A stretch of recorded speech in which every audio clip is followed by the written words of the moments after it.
వ్యక్తపరుచుకున్న విధానాన్ని బట్టి మాత్రమే మిమ్మల్ని అర్థం చేసుకోవడానికి మాకు సహాయం దయచేయండి. అయినా మీ వాక్యాన్ని పంచుకోబోతా ఉండగా, వాక్యానికి విరుద్ధమైన ఏ ఒక్క మాటని కూడా రానీయకుండా నా నోటిని కట్టడి చేయండి. నన్ను మీ సిలువ చాటున మరుగున పరచండి. మీ నామాన్ని మాత్రమే ఘనపరచుకోమని మిమ్మల్ని వేడుకుంటున్నాను. అయినా సమయం అంతటిని కూడా మీ ఆధీనంలో ఉంచుకొని మిమ్మల్ని మహిమపరిచే విధంగా మేము ఉండటానికి సహాయం దయచేయమని కొద్ది ప్రార్థనను ప్రభువైన యేసుక్రీస్తు నామం పేరిట అడిగి వేడుకుంటున్నాను తండ్రి. ఆమేన్.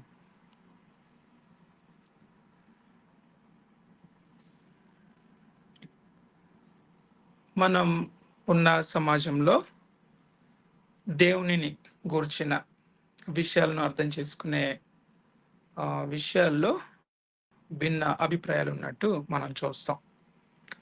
మనం అన్య మతాల గురించి దేవుని పట్ల ఎట్లాంటి అభిప్రాయాలు ఉన్నాయి, లేకుంటే దేవుడు అనే వారిని వారు ఏ రీతిగా చూస్తూ ఉంటారు అనే విషయం చూసినప్పుడు గురువుని దైవంగా, తల్లిదండ్రులని దైవంగా, ఇట్లా వాళ్ళకి ఏదైతే గొప్పగా అనిపిస్తుందో దైవత్వాన్ని వారికి ఆపాదించి చేస్తున్నట్లుగా మనం చూస్తూ ఉంటాం.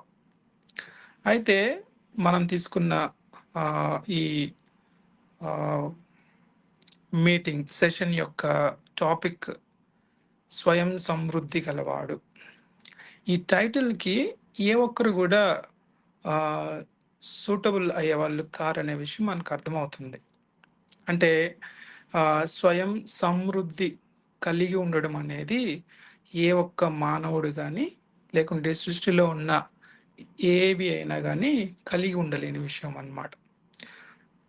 కేవలం మనుషులు లేకుంటే మనం చూడగలిగే వాటిలో మాత్రమే కాదు, పరలోకంలో ఉన్న దేవదూతలు కూడా స్వయం సమృద్ధిని కలిగి ఉండి లేవు అనే విషయాలు మనం అర్థం చేసుకోవచ్చు.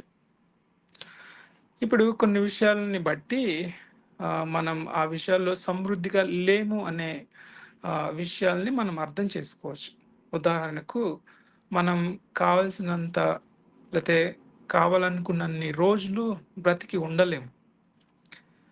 మనం ఏ మానవుడిని చూసినా ఒక టైంకి ఎగ్జిస్టెన్స్‌లోకి వస్తాడు, ఒక టైంకి ఎగ్జిస్టెన్స్‌లోంచి పోతా ఉంటారు. అదే రక్షింపబడిన వాడైతే నిత్యత్వంలోకి అడుగు పెడతారు. అయితే ప్రతి ఒక్కరికి కూడా ఒక స్టార్టింగ్ పాయింట్ అనేది ఉన్నదనేది మనకు అర్థమవుతుంది. అంటే నేను నిత్యము ఉండేవాడిని, అంటే కాలానికన్నా ముందుగా కూడా ఉండేవాడిని అని చెప్పేలాగా ఎవరు లేరనమాట. సో ఈ విషయాన్ని బట్టి చూసినప్పుడు ప్రతి ఒక్కరు కూడా స్వయం సమృద్ధి కలిగి ఉండేవాళ్ళగా లేరు అనే విషయం అర్థమవుతుంది.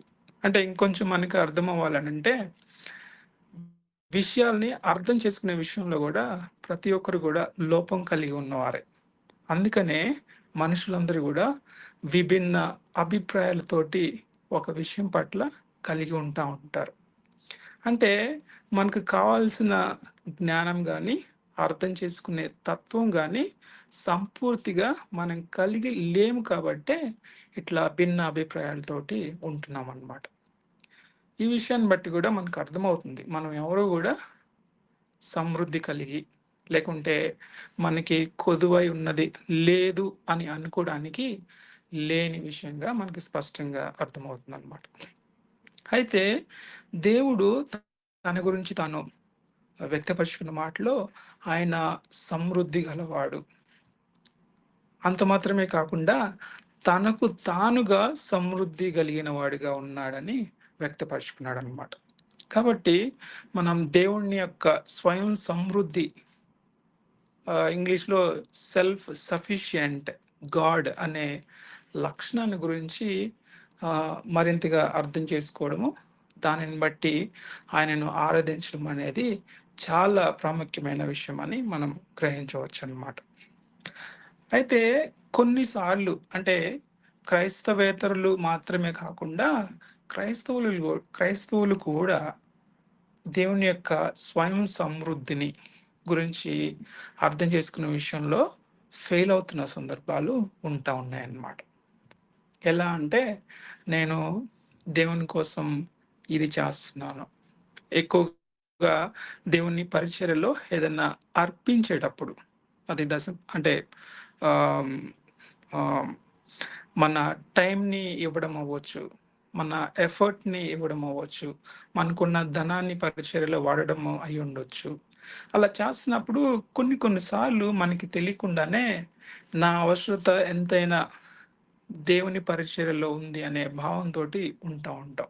అది ఎట్లా ఆహ్, ఒక వైపు కనిపిస్తా ఉంటదనంటే, దేవునికి నా అవసరత ఉన్నది అనేలాగా కన్వే అవుతా ఉంటది. అయితే దేవుడైతే ఆయన తనకు తానుగా సమస్తాన్ని గూడా కలిగి ఉన్న దేవుడు. ఏది కూడా ఆయన కొదువు లేకుండా ఉన్న దేవుడనే విషయాన్ని మర్చిపోతా ఉంటాం. కొన్నిసార్లు మనం వేరే వాళ్ళని స్వార్థ పరిచర్యలో వాడబడటానికి ఎంకరేజ్ చేసేటప్పుడు, దేవుడికి నీ అవసరత ఉన్నది. నువ్వు సువార్త చెప్పకపోతే దేవుని గురించి ఎవరు చెప్తారు? అనేలాగా అంటే దేవుడు మనం లేకపోతే ఆయన గురించి ఆయన చెప్పుకునేలాగా ఎవరు లేరన్నట్టుగా కొంతమంది మాట్లాడుతున్నట్టుగా కనిపిస్తా ఉంటది. అయితే ఆ విషయాల్లో గూడా దేవుడు మన అవసరత ఆయనకేం లేదు. మనం ప్రభువైన యేసుక్రీస్తు శిష్యులతో ఉన్నప్పుడు పరిసయ్యులు, శాస్త్రులు ఇట్లా అంటారు. మీ శిష్యులు ఎక్కువగా మాట్లాడుతున్నారు. లేకుంటే మీ శిష్యుల్ని అట్లా మిమ్మల్ని గొప్ప చేయడం అలా చేయొద్దని చెప్పండి అనంటే, ప్రభువైన యేసుక్రీస్తు వారు అంటారు. మీరు వాళ్ళని ఆపితే రేపు ఈ రాళ్ళు నా గురించి ఘనపరుస్తా ఉంటాయి, మాట్లాడుతా ఉంటాయి అని చెప్పిన సందర్భాలు ఉంటాయన్నమాట. అట్లా కొన్నిసార్లు మనకి తెలియకుండానే దేవుని యొక్క సెల్ఫ్ సఫిషియన్సీని ఆయన ఆహ్, ఇండిపెండెంట్ అనే నేచర్‌ని తప్పుగా అర్థం చేసుకుంటున్న సందర్భాలు ఉంటాయన్నమాట. దేవుడు మరి ఆయన యొక్క సెల్ఫ్ సఫిషియన్సీ గురించి, ఆయన యొక్క స్వయం సమృద్ధి గురించి ఏ విషయాల్ని వ్యక్తపరుచుకున్నాడో వాక్య భాగంలో చూసి అర్థం చేసుకునే ప్రయత్నం చేద్దాం. మొదటిగా మనం ఎగ్జిస్టెన్స్ అంటే ఉనికి కలిగి ఉండడము, ఉనికిలోకి ఉండడము అనే విషయాన్ని చూసినప్పుడు, మన ఉనికి అనేది ఒక టైంకి స్టార్ట్ అవుతుంది. అంటే ఎవరన్నా ఆహ్, ఆహ్, డేట్ ఆఫ్ బర్త్ గురించి మాట్లాడతాం. అంటే పలానా సంవత్సరంలో వాళ్ళు పుట్టారు అనంటే, ఈ భూమి మీద వాళ్ళ యొక్క ఉనికి ఆ ఇయర్ నుంచి స్టార్ట్ అయింది అని చెప్తాం. కొద్దిమంది ప్రభువైన యేసుక్రీస్తుని గురించి మాట్లాడేటప్పుడు గూడా, ఆయన 2000 సంవత్సరాల క్రితము నుంచి ఉన్నవాడే కదా! అనేలాగా మాట్లాడతారనమాట. అంటే ప్రభువైన యేసుక్రీస్తు కేవలం 2000 సంవత్సరాలకి నుంచి ఉన్నవాడనేలాగా తప్పుడు అభిప్రాయాన్ని కలిగి ఉంటారు.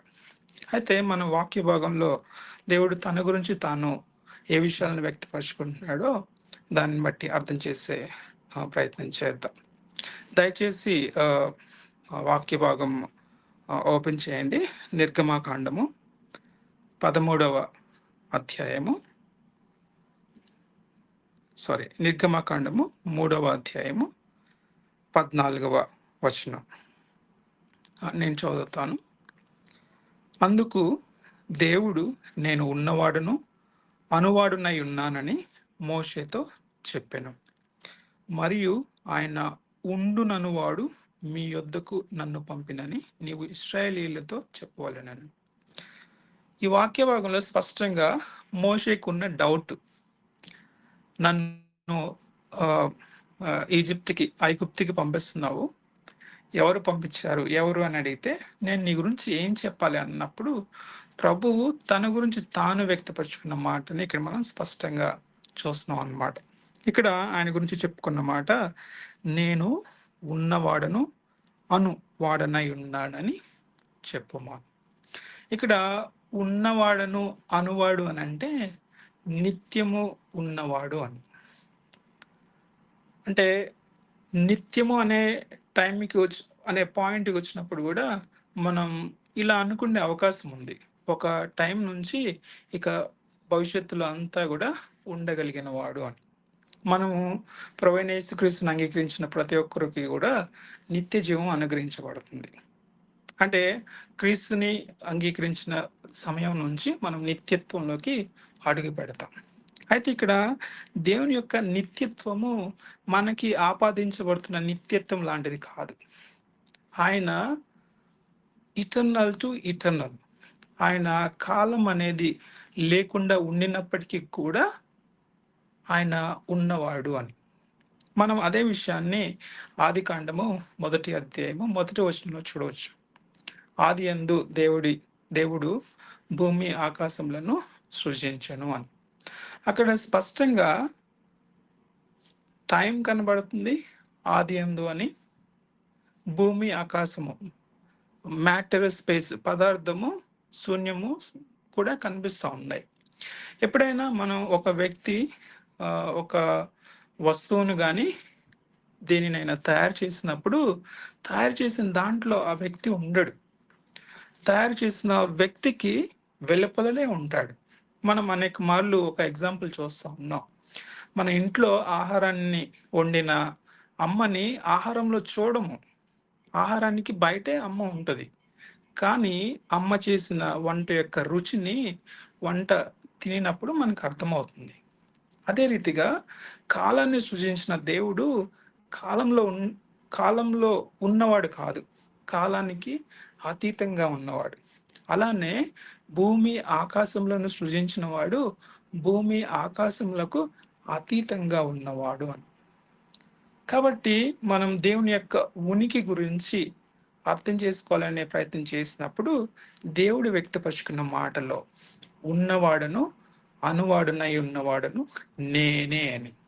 అంటే కాలము, పదార్థము, శూన్యము సమస్తము కూడా సృజింపబడక ముందు నుంచి ఆయన ఉన్నవాడు అనే విషయం దేవుడు చెప్పిన మాటల్లో మనకి ఇక్కడ అర్థమవుతుంది.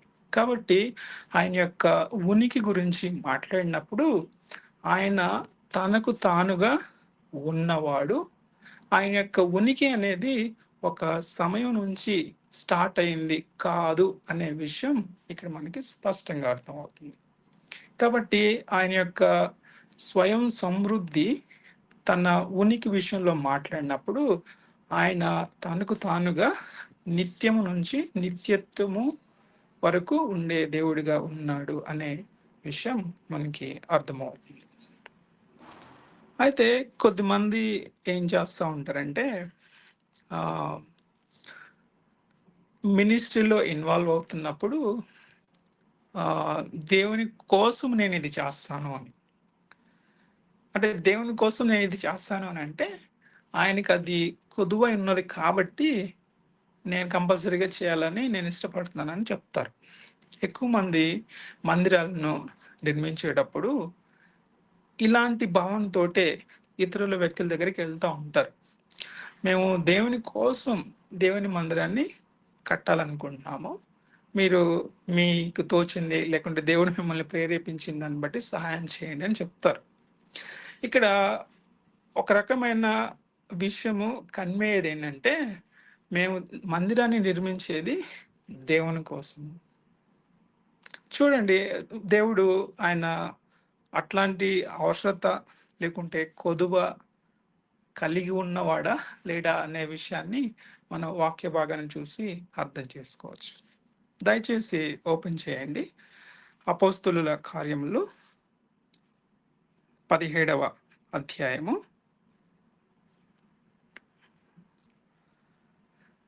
24 నుంచి 25 వచనాలు. ఇక్కడ అపోస్తులైన పౌలు ఏథెన్స్ పట్టణంలో వెళ్ళినప్పుడు ఏథెన్స్ పట్టణం వాళ్ళు దేవునికి బలిపీఠాలు కట్టినప్పుడు లేకుంటే విగ్రహాలు కట్టినప్పుడు దేవుడు మీరు ఇక్కడ ఇందులో ఉంటాడని లేకుంటే దేవుణ్ణి ఈ రూపంలో చేసుకొని ఆరాధించవచ్చు అని వాళ్ళు అనుకున్న అభిప్రాయాన్ని దేవుడు అలా కాదని వ్యక్తపరుస్తున్న సందర్భం అన్నమాట. ఇక్కడ చూడండి, దేవుని గురించి అపోస్తులైన పౌలు ఏ విషయాలు మాట్లాడుతున్నాడో మనం చూడవచ్చు. జగత్తును అందరి సమస్తమును నిర్మించిన దేవుడు తానే ఆకాశమునకును భూమికిని ప్రభువై ఉన్నందున హస్తకృతములైన ఆలయములలో నివసింపడు. సో ఈ 24 వచనంలో స్పష్టంగా చెప్పబడుతుంది ఏంటంటే సృష్టికర్త ఎప్పుడైనా సృష్టికి వేరుగా వెలుపల ఉన్నవాడే, సృష్టిలో భాగంగా ఉండడు. అందుకనే మనకి ఆజ్ఞలలో అనేక మార్లు ఉంటది. నేను తప్ప వేరొక దేవుడు నీకు ఉండకూడదు. వేరొక రూపమును నాకు మారుగా చేసుకోకూడదు. ఎందుకనంటే అది సత్యమైనది కాదు కాబట్టి. అలా చేయకూడనిది కాబట్టే దేవుడు అలా చేసుకోకూడదని మనకి ఆజ్ఞయిస్తన్నా ఉన్నాడు. అలానే మనము దేవుని కోసము నేను ఇలా చేస్తున్నాను. దేవుని కోసం నేను నా సమయాన్ని, నా కష్టాన్ని, నా ధనాన్ని నేను అర్పించడానికి ఇష్టపడుతున్నానని చెప్తా ఉంటారు. అయితే దేవుని కోసం మనమేం చేయనక్కర్లా. ఎందుకనంటే ఆయనకేది కొదువై ఉండలేదు. ఆ విషయాన్ని మనం 25వ వచనంలో మనం చూడవచ్చు. 25వ వచనంలో చూడండి. ఆయన అందరికిని జీవమును, ఊపిరిని, సమస్తమును దయచేవాడు కనుక తనకు ఏదైనను కొదువై ఉన్నట్టు మనుషుల చేతులలో సేవింపబడువాడు కాడు. ఇక్కడ స్పష్టంగా చెప్పబడిన మాట తనకు ఏదైనను కొదువై ఉన్నట్టు. అంటే ఈ మాటని మనం ఎట్లా చెప్తామంటే, నాకు తెలియనట్టు నువ్వు చెప్తావేంటి అని అంటున్నావంటే, నాకు తెలుసు గదా అని చెప్తున్నట్టనమాట.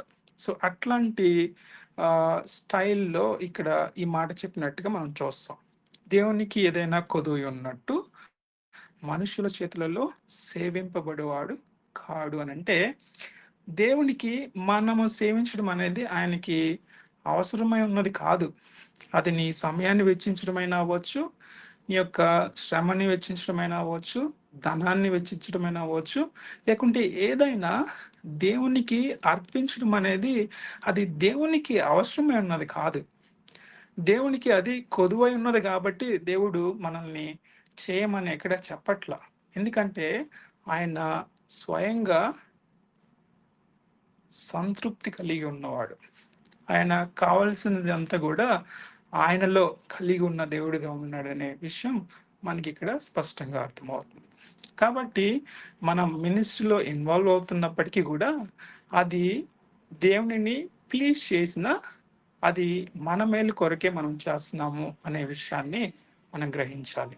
లేకుంటే మన సహోదరులకు మేలు కలిగే విధంగా మనం చేస్తున్నామని గ్రహించాలి అని అనమాట. అలానే కొంతమంది ఏమనుకుంటారంటే దేవుడు సృష్టిని ఎందుకు చేశాడనంటే మనతోటి ఎంగేజ్ అవ్వలేకుండా ఆయన ఉండలేడు అని. లేకుంటే ఆహ్, మనుషులు లేకుండా, లేకుంటే సృష్టి లేకుండా ఆయన సంపూర్తిగా ఉండలేడు. అందుకని ఆయన సృష్టిని సృజించాడు అనే భ్రమలో ఉంటారనమాట. ఉదాహరణకి మనం ఎప్పుడైనా ఒంటరిగా ఉన్నప్పుడు ఎవరితోనైనా మాట్లాడడానికి, కలవడానికి ఇష్టపడతా ఉంటాం. ఈవెన్ మనుషులతో కాకపోయినా ఒక గ్యాడ్జెట్ మీరు సోషల్ నెట్వర్క్ గురించి ఒక ప్రోగ్రామ్ కండక్ట్ చేస్తున్నారు. అంటే ఎక్కువ మంది యువత వాళ్ళు ఒంటరితనాన్ని భరించలేక సోషల్ నెట్వర్క్ ప్లాట్‌ఫార్మ్స్‌కి అలవాటు అయితా ఉంటారనమాట. అంటే వాళ్ళ యొక్క డిపెండెన్స్ అనేది టెక్నాలజీ మీద, ఎలక్ట్రానిక్ గ్యాడ్జెట్స్ మీద ఆధారపడుతున్నట్టుగా మనం చూస్తాం. అయితే దేవునికి మన అవసరత ఏమాత్రము లేదు. ఆయనకి బోరు కొట్టి సమస్తాన్ని సృజించలా. ఆయనకేదో వేరే వాళ్ళతో అవసరం ఉంది కాబట్టి సృజించలా. ఆయన సమస్తము గూడా తనకు తానే తనలో కలిగి ఉన్నవాడు అనే విషయం మనం వాక్య భాగాన్ని చూసి అర్థం చేసుకుందాం. దయచేసి ఆహ్, ఓపెన్ చేయండి. ప్రకటన గ్రంథము 4వ అధ్యాయము 11వ వచనం. ప్రకటన గ్రంథము 4వ అధ్యాయము చివరి వచనం. ప్రభువా మా దేవా, నీవు సమస్తమును సృష్టించితివి. నీ చిత్తమును బట్టి అవి ఉండెను. దానిని బట్టి సృష్టింపబడెను గనుక నీవే మహిమ, ఘనత, ప్రభావములు పొందనర్హుడు అని చెప్పుచు తమ కిరీటములను ఆ సింహాసనం ఎదుట వేసిరి. ఇక్కడ సృష్టి అనేది ఆయన చిత్త ప్రకారంగా సృజింపబడినదని, దానికి ఉన్న పర్పస్‌ని సృష్టి మొత్తం గూడా ఆయనని మహిమపరిచే విధంగా ఉండాలి అని ఆయన చిత్తమై ఉన్నట్టుగా, ఆయన యొక్క ఉద్దేశాన్ని వ్యక్తపరిచినట్లు మనం చూస్తా ఉంటాం. అయితే అంటే ఆయనని మనం కొత్తగా మహిమపరచడం అనేది ఆయనకి కొదువైనది గాబట్టి కోరుకునే విషయం కాదు. ఆయన మొదటి నుంచి అట్లాంటి ఘనతను, మహిమను, కీర్తిని కలిగి ఉన్నవాడు. ఆయన వేరే వాళ్ళకి కీర్తించేలాగున ఎవరన్నా ఉండాలి కాబట్టి మనల్ని సృజించలా. ఎందుకంటే మనం కొలుస్తున్న దేవుడు త్రియేక దేవుడు. ముగ్గురు వ్యక్తులుగా ఒకే సామర్థ్యంతోటి, ఒకే రకమైన లక్షణాలతోటి కలిగి ఉన్న దేవుడు సమస్త కాలమందులు గూడా. కాబట్టి తండ్రి కుమారుడిని గనపరుస్తున్నట్టుగా, కుమారుడు తండ్రిని గనపరుస్తున్నట్టుగా, పరిశుద్ధాత్మ దేవుడు ప్రభువైన యేసుక్రీస్తుని గనపరుస్తున్నట్లుగా అనేక వాక్య భాగాల్లో మనం చూస్తాం. కాబట్టి దేవునికి ఘనత అనేది కొత్తగా రావాల్సిన విషయం కాదు. ఆయన స్వతహాగా ఘనతను, కీర్తిని, మహిమను కలిగి ఉన్న దేవుడు. కాబట్టి మనం మనల్ని సృజించింది ఆయన మహిమపరచడానికి ఆయన అవసరమై ఉన్నది కాబట్టి అని అనుకోవడం అనేది తప్పుడు అభిప్రాయం అని ఇక్కడ మనకి అర్థమవుతుంది. అలానే ఆహ్, జీవం అనే విషయంలో చూసినప్పుడు ఆయన సెల్ఫ్ ఎగ్జిస్టెంట్ గాడ్. ఆయన తనకు తానుగా కలిగి ఉన్నవాడని చూసాము. అలానే ఆయన జీవము కూడా. ఆయన జీవాధిపతి. ఆయన జీవమును ఇవ్వగలిగిన దేవుడు. కొంతమంది మనము చూసినప్పుడు అంటే ఇతర ఆహ్, మతాలలో గానీ, ఇతర ఫిలాసఫీస్‌లో గానీ చూసినప్పుడు ఏంటంటే, వాళ్ళ యొక్క ప్రభావం అనేది ప్రభావితం చేయబడతది వేరే వాళ్ళ వలన. లేకుంటే ఒక కాలం వరకే వాళ్ళకి ప్రభావం ఉన్నట్లుగా ఉన్న మాటలను మనం వింటా ఉంటాం. అయితే దేవుడు అట్లాంటి ప్రభావాన్ని కోల్పోయే దేవుడిగా లేడు.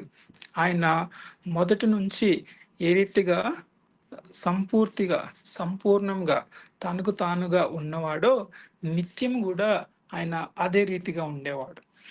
ఆయన మొదటి నుంచి గూడా జీవాన్ని కలిగి ఉన్న దేవుడు కాబట్టి, ఆయన నిత్యము కూడా జీవము కలిగిన దేవుడుగానే ఉంటాడు. అందుకని మనం దేవుని యొక్క మాటల్ని గురించి మాట్లాడేటప్పుడు, ఆయన మాటలు జీవము కలిగిన మాటలు. ఆయన యొక్క నిరీక్షణ జీవముతో కూడిన నిరీక్షణ అనే మాట గూడా మనం చూసాం. అంటే ఆ వాక్య భాగాన్ని మనం చూసే ప్రయత్నం చేద్దాం. యోహాను సువార్త 5వ అధ్యాయము 26వ వచనం. యోహాను సువార్త 5వ అధ్యాయము 26వ వచనం. తండ్రి ఎలాగు తనంతట తానే జీవము గలవాడై ఉన్నాడో, అలాగే కుమారుడును తనంతట తానే జీవము గలవాడై ఉండుటకు కుమారునికి అధికారము అనుగ్రహించును. ఇక్కడ త్రియేక దేవుడు ఆయన జీవము కలిగి ఉన్నవాడని, అది తనకు తానుగా జీవము కలిగి ఉన్నవాడని, తండ్రి ఎలాగూ తనకు తానుగా జీవము కలిగిన వాడిగా ఉన్నాడో, కుమారుడైన క్రీస్తు అదే రీతిగా పరిశుద్ధాత్మ దేవుడు కూడా తనకు తానుగా జీవమును కలిగి ఉన్న దేవుడు అనే మాటలు ఇక్కడ మనం చూస్తూ ఉన్నాం. ఇప్పుడు మన గురించి మాట్లాడినప్పుడు మనగా మనం జీవాన్ని కలిగి ఉండలేము. ఆయన జీవవాయువుని మనలో ఊదినప్పుడు మనం జీవాత్మగా మారిపోయినాం. లేకుంటే జీవము కలిగిన వారిగా ఉండగలుగుతున్నాం. మనముగా నిత్య జీవాన్ని పొందేవారిగా మనం లేము, ఉండలేము. అది అసాధ్యం. ఎవరు కూడా అది కలిగి ఉండలేనిది. ఆయన జీవాధిపతి. ఆయన జీవాన్ని మనకు అనుగ్రహించడం వలన మనం జీవాన్ని కలిగి ఉంటున్నాం. నిత్య జీవంలోకి అడుగుపెట్టిన వారిలాగా ఉండగలుగుతున్నాం అన్నమాట. ఇందులో మనం దేవుని మీద ఆధారపడవలసిన అవసరత అనేది కనిపిస్తా ఉంది. అయితే దేవునికి అట్లాంటి అవసరత లేదు. ఆయన తనకు తానుగా జీవాన్ని నిత్యము కలిగి ఉన్న దేవుడు అనే విషయాల్ని ఇక్కడ ఆహ్, యోహాను రాసినట్లుగా మనం చూస్తా ఉన్నాం అన్నమాట. అయితే కొన్నిసార్లు ఏంటంటే, మనకి కొన్ని విషయాల్ని ఎవరో ఒకళ్ళొచ్చి చెప్పాలి. అప్పుడే మనకు అర్థమవుతుంది. అంటే మనం ఆలోచన గాని, అర్థం చేసుకునే విధానం గాని, లేకుంటే జ్ఞానాన్ని కలిగి ఉండటం గాని, స్వతహాగా మనం కలిగి ఉండలేము. మనం ఈ మెసేజ్‌కి ముందుగా గూడా దేవుని యొక్క సహాయాన్ని కోరుకుంటున్నాం. ఎందుకంటే, మనం అన్ని విషయాల్లో, అర్థం చేసుకునే విషయాల్లో గూడా ఆధారపడవలసిన వారమే. అయితే దేవుడైతే ఆయనే సమస్తానికి కారణభూతుడు. ఆయన ఎవరి అవసరతను పొందగోరేవారిలాగా ఆయన లేడు. ఆయన జ్ఞానానికి మితి లేదు, కొదువ లేదు. ఆయన సమస్త జ్ఞానానికి గూడా మూలంగా ఉన్న దేవుడు. చూడండి ఆ వాక్య భాగాల్ని మనం చూసే ప్రయత్నం చేద్దాం. యెషయా గ్రంథము 40వ అధ్యాయము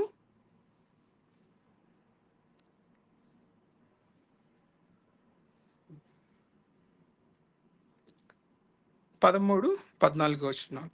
యెషయా గ్రంథము 40వ అధ్యాయము 13, 14 వచనాలు. యెహోవా ఆత్మకు నేర్పిన వాడెవడు? ఆయనకు మంత్రి అయి ఆయనకు బోధపరచిన వాడెవడు? ఎవని యొద్ద ఆయన ఆలోచన అడిగెను? ఆయనకు వివేకము కలుగజేసిన వాడెవడు? న్యాయ మార్గమును గూర్చి ఆయనకు నేర్పిన వాడెవడు? ఆయనకు జ్ఞానమును అభ్యసింపజేసిన వాడెవడు? ఆయనకు బుద్ధి మార్గమును బోధించిన వాడెవడు? ఇక్కడ ఎవరు చెప్పారు ఆయనకి అనేలాగా క్వెషన్ అడుగుతున్నారనంటే, ఆయనకెవరు చెప్పలేదు గదా! అంటే మనం కొన్నిసార్లు నిన్ను లోపలికి ఎవడు రమ్మన్నాడు అని అడుగుతాం. అంటే ఎవరు రమ్మనలేదు కదా! ఎందుకొచ్చావు అని. సో, అట్లాంటి రీతిగా ఆయనకి జ్ఞానము, న్యాయమును వీటిని చెప్పిన వాడెవడు అనంటే, ఆయనకెవరో ఒకళ్ళు చెప్పాల్సిన పని లేదు.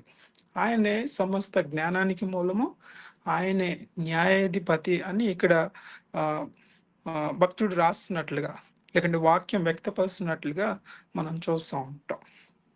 అయితే మనం ఆయనకి ఆహ్, జ్ఞానము, లేకుంటే న్యాయం ఇట్లా చేయాలి, లేకుంటే ఆహ్, ష్రూడ్‌నెస్ వివేకాన్ని కలిగి ఉండాలని ఆయన ఒకళ్ళ దగ్గర నేర్చుకోవాల్సిన అవసరం ఆయనకి లేదు. లేకుంటే ఆయన అది కొదువై ఉంది అని అనుకునేలాగా ఆయన స్వభావం లేదు. ఆయన సమస్తాన్ని ఎరిగిన దేవుడు. అందుకని ఆయనకున్న మరొక లక్షణము సర్వ జ్ఞాని అయ్యున్నవాడు. ఆయన సమస్తమును గూడా ఏక క్షణంలో గ్రహించగలిగిన వాడు. ఎందుకంటే ఆయన సర్వ వ్యాప్తి అయి ఉన్నవాడు. ఆయన సమస్తం మీద గూడా సార్వభౌమ అధికారం కలిగినవాడు. అందుకని ఆయన సార్వభౌమ అధికారి. కాబట్టి ఆయన లక్షణాలను బట్టి ఇక్కడ చెప్పబడుతున్న మాటలు ఆయన నేర్చుకోవడం గాని, ఆయన బోధింపబడేవాడిగా ఉండటం గాని, ఆయనకెవరైనా ఆలోచన చెప్పడం గాని, ఆయనకెవరైనా వివేకం చెప్పడం గాని, న్యాయ మార్గం గురించి ఆయనకి చెప్పడం గాని, జ్ఞానాన్ని గురించి నేర్పించడం గాని, బుద్ధి మార్గాన్ని బోధించడం గాని ఎవరు చెప్పే స్థితిలో లేరు. అదే రీతిగా ఆయనకి అది కొదువై ఉన్నట్టుగా లేదు. అందుకని ఆయన సంపూర్ణుడు, పరిపూర్ణుడు. ఈ సంపూర్ణత, పరిపూర్ణత అనేది ఆయన ఒక టైం నుంచి ఒక టైంకి కలిగేది గాదు. లేకుంటే ఆయన ఎవరి మీదన్నా ఆధారపడి నేర్చుకునే విషయాలు గాదు.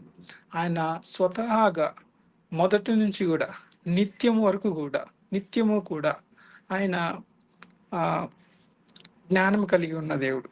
ఆయన న్యాయంను గూర్చి ఆహ్, న్యాయంను తీర్చే దేవుడు. ఆయన జ్ఞానాన్ని కొత్తగా అభ్యసించాలి అనే అవసరత లేని దేవుడు. కాబట్టి సమస్తము విషయాల్లో గూడా ఆయన పరిపూర్ణత విషయంలో గూడా ఆయన స్వయంగా సంతృప్తి, లేకుంటే సమస్తమును కలిగి ఉన్న దేవుడు అనే విషయం మనకిక్కడ స్పష్టంగా అర్థమవుతుంది. కొంతమంది మనం దేవుణ్ణి ఆరాధించడం వలన దేవునికి ఏదో గొప్పదనం వస్తుంది. లేకుంటే దేవునికి మనతో సహవాసం కలిగి ఉండడము ఆయనకి ఎంతైనా అవసరమై ఉన్నది అనేలాగా అర్థం చేసుకుంటా ఉంటారనమాట. అయితే దేవుడు మొదటి నుంచి గూడా ఆయన అన్ని విషయాల్లో తనకు తానుగా సంపూర్ణతను, పరిపూర్ణతను కలిగి ఉన్న దేవుడు. మనం ఒక వాక్య భాగాన్ని చూసే ప్రయత్నం చేద్దాం. అందులో ఆహ్, ప్రేమను కనబరచడం, లేకుంటే ఒక వ్యక్తికి ఇతర వ్యక్తితో ఒక రిలేషన్‌ని కలిగి ఉండాల్సిన అవసరత మన జీవితంలో ఉందనేది అర్థమవుతుంది. అయితే దేవునికి అట్లాంటి అవసరత లేదు. ఆయన యొక్క స్వభావంలోనే ఆయన త్రియేక దేవుడు. ముగ్గురు వ్యక్తులుగా ఉండి సమస్త లక్షణాలని గూడా ముగ్గురు వ్యక్తులు ఈక్వల్‌గా ఇటర్నల్‌లో ఉండే దేవుడిగా ఉన్నవాడు. అందుకనే ఆయన గురించి మనం మాట్లాడేటప్పుడు, లేకుంటే వాక్యంలో చూసినప్పుడు ఆయన పరిశుద్ధుడు, ఆయన ప్రత్యేకమైన వాడు, ఆయన సమస్త సృష్టికి గూడా వేరుగా ఉన్నవాడు. అంటే ఆయనలాగా ఇంకొకళ్ళున్నారని పోల్చడానికి సృష్టిలో ఏది కూడా లేదనమాట. అందుకనే ఆయన యొక్క త్రియేక దేవుడు అనే లక్షణాన్ని ఇలా ఉంటుందని చెప్పడానికి మనకి సృష్టిలో ఏది గూడా గుడ్ ఎగ్జాంపుల్‌గా ఉండలేదు. అందుకనే ఆయన పరిశుద్ధుడు. అందుకనే ఆయన ప్రత్యేకమైన వాడు. చూడండి ఆయన ఆహ్, ఏ రీతిగా ఆయన యొక్క స్వభావాన్ని వ్యక్తపరచడంలో వ్యక్తపరచడానికి వేరే సృష్టిలో ఉన్న ఏ ఒక్కరు గూడా ఆయనకి అవసరం లేదు అనే విషయాన్ని అర్థం చేసుకునే ప్రయత్నం చేద్దాం. దయచేసి ఓపెన్ చేయండి. యోహాను సువార్త 17వ అధ్యాయము 24వ వచనం. యోహాను సువార్త 17వ అధ్యాయము 24వ వచనం. తండ్రి, నేనెక్కడ ఉందునో అక్కడ నీవు నాకు అనుగ్రహించిన వారును నాతో కూడా ఉండవలెననియు, నీవు నాకు అనుగ్రహించిన నా మహిమను వారు చూడవలెననియు కోరుచున్నాను. జగత్తు పునాది వేయబడక మునుపే నీవు నన్ను ప్రేమించితివి. ఈ మాటలు స్పష్టంగా ప్రభువైన యేసుక్రీస్తు వారు వ్యక్తపరుస్తున్నట్లుగా మనం చూస్తున్నాం. ఆయన ఏమంటున్నారంటే, జగత్తు పునాది వేయబడక మునుపే నీవు నన్ను ప్రేమించితివి. ఒక వ్యక్తితోటి రిలేషన్ కలిగి ఉండాలి అనంటే మనకి ఆ వ్యక్తితోటి సంబంధం కలిగి ఉండాలి. అలా లేనప్పుడు మనం ఆ రిలేషన్‌ని వ్యక్తపరచడానికి, ఎగ్జాంపుల్ ప్రేమని కనపరచడానికి మనం చేయలేం. అయితే దేవుడు మన యెడల ప్రేమ కనపరచడానికి కలిగి ఉండడానికి మాత్రమే మనల్ని చేసుకోవాల్సిన అవసరం ఆయనకి లేదు. ఎందుకంటే తండ్రి, కుమార, పరిశుద్ధాత్మ త్రియేక దేవునిగా ఉన్న దేవుడు. ఇక్కడ ప్రభువైన యేసుక్రీస్తు వారు చెప్పిన మాటల్లో జగత్తు పునాది వేయబడక మునుపే నీవు నన్ను ప్రేమించితివి. అంటే ప్రేమ కనబరచడం అనేది సృష్టి మొదలైన దగ్గర నుంచి లేదు. అందుకనే మనం వాక్య భాగంలో దేవుని యొక్క లక్షణం ఆయన ప్రేమ అయి ఉన్నవాడు. గాడ్ ఈజ్ లవ్ అనే మాటను చూస్తాం. ఆయన ఆ లవ్‌ని ఎక్స్‌ప్రెస్ చేయడానికి నిన్ను నన్ను కొదువైండి సృజించుకోలా. ఇక్కడ స్పష్టంగా ప్రభువైన యేసుక్రీస్తు చెప్తున్న మాటలో జగత్తు పునాది వేయబడక మునుపే, సర్వ సృష్టి గూడా సృజింపబడక మునుపే ఆయన ప్రేమను కనపరుస్తున్నాడు. ఆయన ప్రేమను రిసీవ్ చేసుకుంటున్నాడు. కాబట్టి ఒక రిలేషన్‌షిప్ కలిగి ఉండాల్సిన కొదువ ఆయనకి కలిగి ఉండలేడు. అయినప్పటికీ ఆయన మనతోటి రిలేషన్‌షిప్ కలిగి ఉండాలని ఉద్దేశపడుతున్నాడు, ఇష్టపడుతున్నాడు. అది ఆయన యొక్క చిత్తమై ఉన్నది. అయితే ఆ ఉద్దేశము, ఆయన చిత్తము ఆయనకి కొదువై ఉన్నదని కలిగి ఉండలేదు. ఆయన యొక్క మహిమ, ఘనత, ప్రభావము మన ద్వారా పొందాలని, లేకుంటే మనం ఆయనని ఘనపరిచేవారిలాగా, మహిమపరిచేవారిలాగా అది మన మేలు కొరకు కలిగి ఉండాలని దేవుడు చూపిస్తున్నట్లుగా మనం ఇక్కడ అర్థం చేసుకోవచ్చు అన్నమాట. అయితే దేవుని యొక్క స్వయం సెల్ఫ్ సఫిషియన్సీ గురించి మాట్లాడేయాలని అంటే ఇన్ఫినైట్ ఇయర్స్ కావాలి మనకి. ఎందుకంటే ఆయన ఇన్ఫినైట్ బీయింగ్, ఆయన అనంతుడు, ఆయన ఇది అని చెప్పడానికి చెప్పలేనంత గొప్పగా ఉన్న వ్యక్తి అన్నమాట. కాబట్టి మనకున్న సమయంలో కొన్ని మాటలు మాత్రమే ఆయన యొక్క సెల్ఫ్ సఫిషియన్సీ, ఆయన ఇండిపెండెంట్ గాడ్, ఆయన ఎవరి మీద ఆధారపడేలాగా కొదువై ఉన్న దేవుడు కాదు అని కొన్ని విషయాలు మాత్రమే చూసాం అన్నమాట. దేవుని చిత్తం అయితే మరింతగా ఆయన యొక్క సెల్ఫ్ సఫిషియన్సీ గురించి అర్థం చేసుకునే ప్రయత్నం చేద్దాం. ఈరోజు మనం చూసిన ఆ, ఆ, దేవుని యొక్క లక్షణాలు, స్వభావంలో ఆయన తనకు తానుగా ఉన్నవాడు. ఒక టైం నుంచి ఆయన ఎగ్జిస్టెన్స్లోకి వచ్చినవాడు కాదు, ఉన్నవాడను అనువాడను అని చెప్పగలిగేలాగా self sufficient and existing God తానే అని, ఆయన ఏ విషయంలోనూ ఆయన కొదువు లేడు. ఆయన సమస్త విషయాల్లో కూడా తనకు తానుగా స్వయం సమృద్ధి కలిగి ఉన్న దేవుడు. ఆయన ఒక సహవాసాన్ని కలిగి ఉండడంలో, రిలేషన్షిప్ని కలిగి ఉండటంలో కూడా ఆయనకు కొదువు లేదు. ఎందుకంటే ఆయన స్వతహాగా త్రియేక దేవుడు. ఆయనకి మన అవసరత లేదు, మనకే సమస్త సృష్టికి కూడా ఆయన అవసరత ఉన్నది. అపోస్తలుల కార్యంలో ఈ మాట కూడా ఉంటుంది, మనము ఆయన యందు ఉనికి కలిగి ఉన్నాము, చెల్లించుచున్నాము, ఆయన యందు బ్రతుకుతున్నాము అని ఉంటుంది.